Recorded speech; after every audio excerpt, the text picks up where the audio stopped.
So I would like to introduce to the world the new Energy Security and Net Zero Minister. The grown-ups are back in the room. Just remember that, guys. Here is Ed Miliband. So my friend is blowing in the wind. The answer is blowing in the wind. So here I am on the latest stage of my GB Energy Tour. Isn't it just wonderful? So this week he came out of the blocks running towards the net zero madness, that goal of 2030, possibly 2050, who knows, it changes all of the time. Straight away, with the sweep of his pen, he decided he would ban all new oil and gas drilling licences in the North Sea, fracking forever, no one's ever allowed to do that. And then he went against all of the recommendations and agreed that a 2,500 acre site in the heart of the Cambridgeshire countryside could be bombarded and covered with solar panels and battery packs, which will look hideous, kill the biodiversity, is dangerous, inefficient, and that land will never be able to be returned to agriculture. Now let's just think about this. 8% of the world's energy last year came from renewables. So we actually are so far away from using renewables as our source of energy. But yet in the UK, we can't strive to be self-sufficient. We now will have to buy, as we did last year, most of our oil and gas from America, who are self-sufficient because the grown-ups are in the room there. That's why their economy is booming. We'll ship our carbon offset over there, let them have our footprint. We'll pay extra to bring in our oil and gas just to keep the lights on. So Ed has decided that no, we are going to jump out of the plane and hopefully invent the parachute on the way down. And as we hurtle towards the ground, we're going to plunge people into unemployment, poverty, ill health and cold. And Ed just thinks it's the right thing to do. And I think when he leaves office, all he'll be able to do is leave a note that said, would the last person to leave please blow out their candle?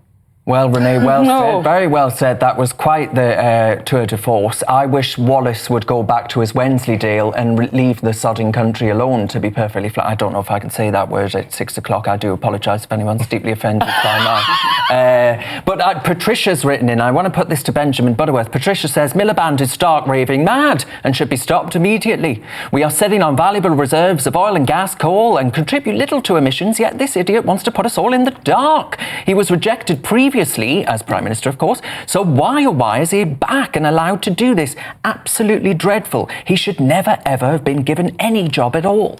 Well, by the same token, you could say William Hague shouldn't have been Foreign Secretary. You know, well, William Hague wasn't mad. That's, well, clearly the public disagreed with you in 2001. But look, you know, well, first of all, they're not quite banning new oil and gas because we're already in the middle of a round of applications which will probably go forward and produce billions. Yeah, but that's the question. There's been a lack of clarity about that. Yeah, but anything new subsequent to that isn't going to happen. So it's not quite as harsh as maybe it was presented at first. But look, you know, the fact is that we can't continue to rely on oil. It's not a sustainable way for us to be. We need to have other things. We're an island. Wind power, solar power is massively beneficial and will be much cheaper in the longer run. It's also the case that as a highly educated economy, we can lead the way on a green revolution. And so I think we should lean into our education sector. And the other thing I'd say is that countries like Saudi Arabia, which are heavily leaning away from their oil supplies in how they're building their economy, they're not just doing that because it might run out. It probably won't run out for quite a long time. They're doing it because they know that the world economy wants greener solutions and we should be at the forefront of that. But they're not actually even green, because actually the International Renewable Energy Agency said that by 2050, the disposal of worn-out solar panels and wind turbines will be double the tonnage of all of the plastic in the world today. They're not that green in the long term.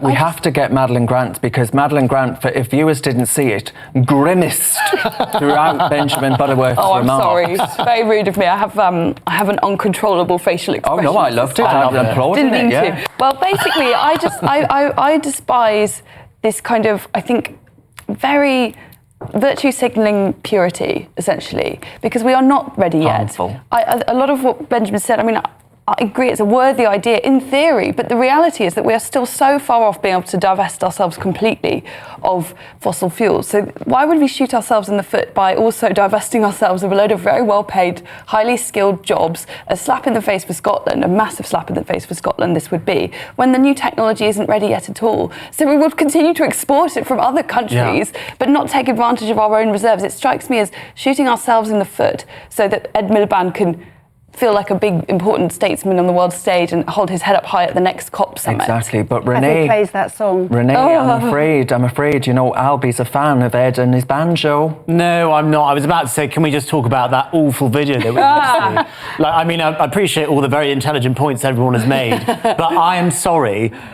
Politicians should not be singing or playing musical instruments and videos on TikTok or social media if they can't actually sing or play a musical instrument. I just thought it was terrible. I don't want to see that. I don't want to hear it. He tried to do a trick at the end. I just don't like it. And I'm not anti-net zero. Actually, I find the position of net zero fanatics and the position of you who is against building energy infrastructure, which you don't like, somewhere in Cambridgeshire, actually, I think they're two sides of the same coin, to be honest, because we need more energy infrastructure in this country. But we don't have whether that's renewables, oil and gas, or nuclear. That's what we need to build. People shouldn't be opposing solar panels or wind farms. They shouldn't be opposing oil and gas, and they shouldn't be opposing nuclear. Briefly, Renee? Right, the reason that this solar panel farm was actually rejected so many times is because it actually very clearly says the benefits do not outweigh all of the risks that it brings to that area. So yes, let's look at the benefits and risks, but just like medication, Albie, don't take it if it's going to do you more harm than good.